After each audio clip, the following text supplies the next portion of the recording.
नमस्कार दोस्तों, आपका स्वागत है हमारे न्यू चैनल मेडिसिन एक्सपर्ट में। तो चलो शुरू करते हैं आज की वीडियो।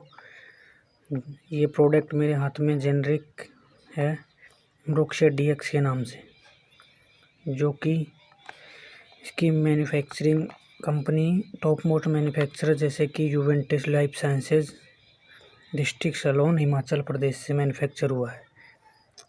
इसके बारे में आपको बताते हैं, जैसे कि टोम्प्रिंडोन हाइड्रोक्लोराइड 10 mg है इसमें, और क्लोरोफेन मेलेट 2 mg है, और फाइलेपिन हाइड्रोक्लोराइड 5 mg है।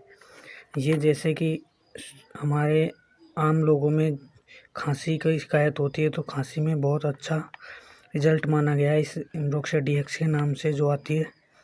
मार्केट में डीएक्स के नाम से बहुत तरह की सिरपें आती हैं। इसकी मोनो कार्टून है 100 ml बोतल के रूप में, जिसकी MRP आपको 80-90 से 100 के बीच में आराम से मिल जाएगी। और बहुत अच्छी पैकिंग है इसकी, देखिए जैसे कि आपको दिखी जा रही है। इसकी marketed by company manufacturer life sciences private limited, Jaipur Rajasthan base की कंपनी है।